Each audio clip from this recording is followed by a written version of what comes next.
Bienvenue dans le film qui exprime peut-être le mieux la fameuse petite expression « trop bon, trop con ».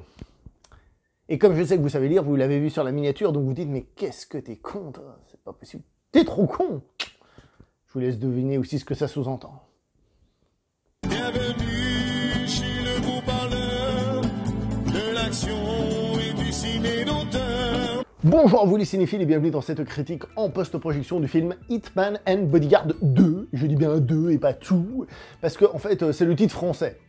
Je rappelle que le premier film s'appelait Hitman's Bodyguard, et en français ils l'avaient appelé Hitman and Bodyguard. Comme c'est la suite de Hitman and Bodyguard, ils l'ont appelé Hitman and Bodyguard 2, donc 2, pas tout, hein. Mais en réalité il s'appelle Hitman's Wife's Bodyguard. Ce qui veut dire qu'on a plus en avant le personnage de la femme, mais on va revenir par étapes. Donc le film est réalisé par Patrick Hughes, qui était déjà le réalisateur du premier film, le réalisateur aussi d'Expendables 3, donc je veux dire quelqu'un qui a déjà fait de l'action, après chacun placera le niveau d'action là où il l'entend. Au niveau du casting, on retrouve donc Ryan Reynolds, Samuel L. Jackson, Salma Hayek, donc qui fait la femme du titre, celle qui sera plus présente, puisqu'elle était déjà présente dans le premier, mais plus présente, mais on reviendra là-dessus un peu après. Comme pour le premier film, pour faire le méchant, ils ont pris un acteur un petit peu coté, histoire sans doute d'attirer un peu les gens, puis que ça fasse opposition. Cette fois-ci, donc, c'est l'acteur espagnol Antonio Banderas qui a le droit au rôle. On a aussi dans le film Morgan Freeman, ainsi que Frank Grillo. Alors, je préfère déjà vous prévenir, ils sont au casting, mais on va pas se mentir, ils sont assez en arrière-plan, hein, quand même. Si vous allez voir ce film pour eux, vous allez être déçus. Frank Grillo, il a 2-3 scènes, Morgan Freeman aussi, et pas plus. Et pour un acteur comme Morgan Freeman, c'est un petit peu décevant. Bien que, la première scène dans laquelle il apparaît, je dois avouer, m'a bien fait rire quand même. Le premier film reprenait le schéma classique du body movie. Celui-ci, vu que c'est la suite, on a déjà les bases, il se dit on va essayer un petit peu de dynamiter tout ça, parce que finalement, les interactions entre le personnage de Ryan Reynolds et celui de Samuel L. Jackson, c'est quelque chose qu'on a déjà vu dans le premier, donc on est obligé d'essayer de varier. Et c'est là que justement, on rajoute une dose de Salma Hayek, complètement déjantée, d'après mes souvenirs dans le premier film c'était déjà le cas, complètement déjantée, qui vient dynamiter le film et l'amener dans des trucs encore plus foufou que le premier, avec évidemment beaucoup d'humour. Alors, je vais pas vous mentir, déjà, est-ce que j'ai préféré ce film au premier? Oui, j'ai préféré cette suite au premier. Mais attention, c'est peut-être un film qui n'est pas très ambitieux. Il a juste une ambition, nous faire passer un bon moment au niveau de son humour, et on va voir ensuite le reste. Pour parler de l'humour, il faut aussi revenir un petit peu sur les deux acteurs principaux. Samuel L. Jackson, je vous ai dit que c'est le mec qui s'amuse le plus de l'histoire du cinéma, c'est pas possible. Et encore une fois, il s'amuse, il a l'air de s'amuser comme pas possible. Petit défaut, il fait ce qu'il fait d'habitude en ce moment, c'est-à-dire ce côté un peu vulgaire et tout. Il est toujours dans ce personnage-là. Moi, ça ne me dérange pas. Lui, je pense que ça le dérange pas du tout. Mais on peut pas vraiment dire qu'il force, surtout que le film ne les pousse pas à faire du drame à des moments ou des trucs comme ça. On est dans le pur fun. Ryan Reynolds aussi, il est dans une certaine lancée de ce qu'il a déjà fait, son côté un peu décalé comme ça, ses jeux de mots et compagnie. On est dans cette lancée-là. Ça manque un petit peu, on va dire, de forcing niveau acteur, mais on n'est pas là pour ça. Les personnages principaux, et surtout celui de Salma Hayek, donc comme j'ai dit, ils font les foufous pour nous abuser. Du coup, le méchant, interprété par Antonio Banderas, qui d'ailleurs interprète un grec, on dit un kebab, les gens, calmez-vous les Parisiens, là. Je disais donc qu'il interprète un grec de Grèce, lui, donc si jamais, est un petit peu moins foufou. Il est là, il est un peu haut en couleur pour coller à l'ambiance du film, mais c'est sûr qu'il est quand même en retrait par rapport aux personnages principaux. Et le film est hyper généreux en humour. Il est rempli de blagues partout, et honnêtement, j'ai rigolé. J'ai passé un bon moment, j'ai rigolé.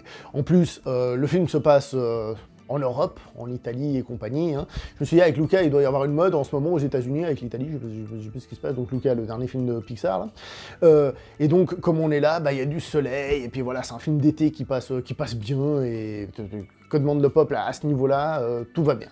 Mais vous me direz, mais il y a des scènes d'action dans une comédie d'action, et vous savez que moi, les scènes d'action, je suis un peu tatillon. Alors écoutez, les scènes d'action font quelque chose d'assez particulier, je me rappelle plus si le premier faisait ça, ça m'a pas marqué en tout cas. Des espèces de faux plans séquences, je dis faux plans séquences parce qu'ils ont l'air très faux, avec cette caméra qui va voir une petite scène, 2 secondes, faire un gros mouvement et une panoramique très rapide, et se retrouver à un autre endroit et revenir.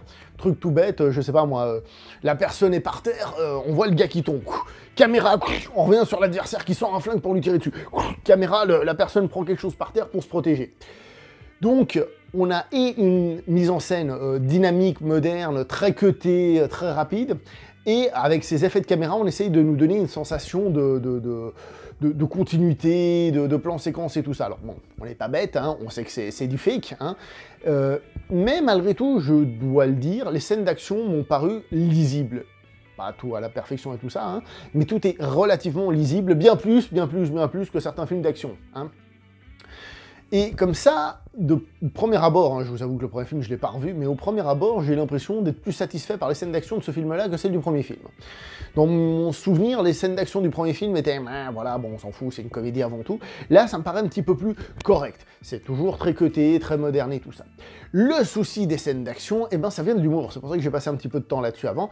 C'est parce qu'on est dans un film qui est tellement fun, tellement déjanté, qu'en réalité, les scènes d'action ne provoquent rien d'un point de vue action. D'un point de vue action, ça provoque rien. C'est-à-dire que à aucun moment, on a peur pour les personnages principaux, les guillemets, parce qu'en aucun film on avait réellement peur, mais il y a une situation, il y a une tension, parce que tout est tellement second degré, tellement cool, tellement machin, et ben que ça manque parfois un petit peu de...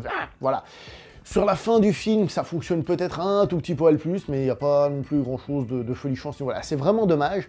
Mais en fait, si on regarde, c'est un petit peu un souci du cinéma d'action actuel, un cinéma d'action, un film de super-héros et compagnie, c'est qu'on veut tellement être cool et tout, qu'on oublie que parfois, il faut un peu de gravité pour qu'une scène d'action ait de l'importance. On se tire dessus, il y a des morts et il y a des conséquences. Quand on fait les choses, c'est pour sauver l'humanité ou la détruire, j'exagère évidemment, mais...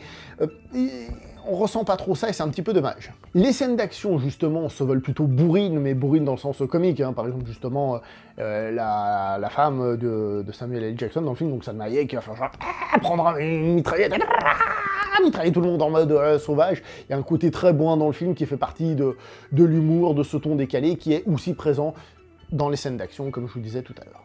Étant un film d'action, on est d'accord, il y a des effets spéciaux. Et on va pas se mentir, les effets spéciaux dans le film ne sont pas toujours très réussis, les CGI. Par exemple, quand les personnages se font shooter, et que c'est donc une doublure numérique, ça se voit trop, ça se ressent trop.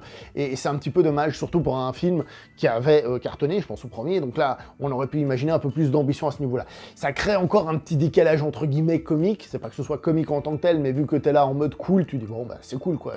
C'est pas dramatique. Si c'était un film dramatique où le gars se faisait shooter et tout ça, on devrait être en mode oh zut, il s'est fait shooter. Là, c'est en mode ouh, il se fait shooter. Donc ça passe un peu mieux.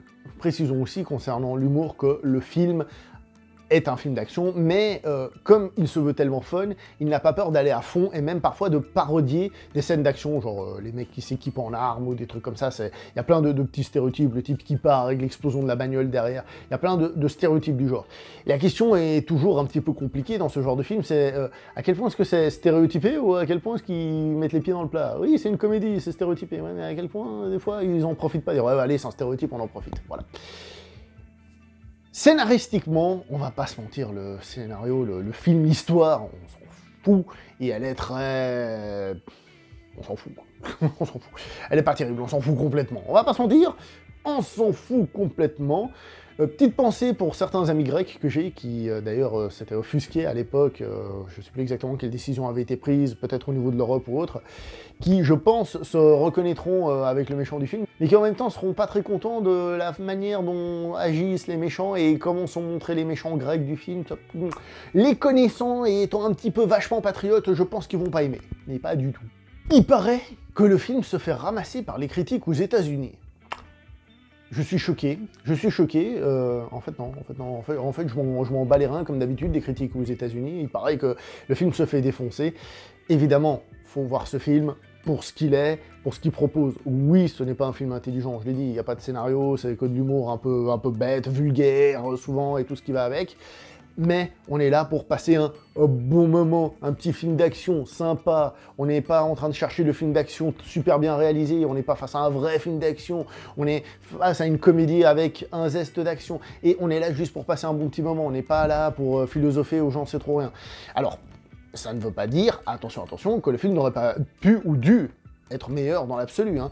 Je veux dire, on compare ce film à, allez, parce qu'il y a Samuel L. Jackson, on le compare à Die Hard 3, qui était un buddy movie, voilà, la comparaison, elle s'arrête là, hein. Derrière 3, piou, là devant, l'arme fatale, par exemple, le fameux arme fatale, le The Buddy Movie.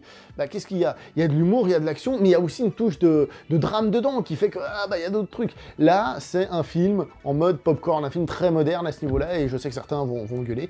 C'est un film popcorn pour passer un bon petit moment. Et très honnêtement, je pense que les gens vont passer un très bon petit moment devant ce film. C'est un film qui fait du bien, et je pense que, alors, on avance peut-être, parce que c'est le début encore, hein, il reste encore des sorties, mais un des films les plus cool, dans le sens cool, pour passer un bon moment de l'été, en mode on rigole et il y a de l'action.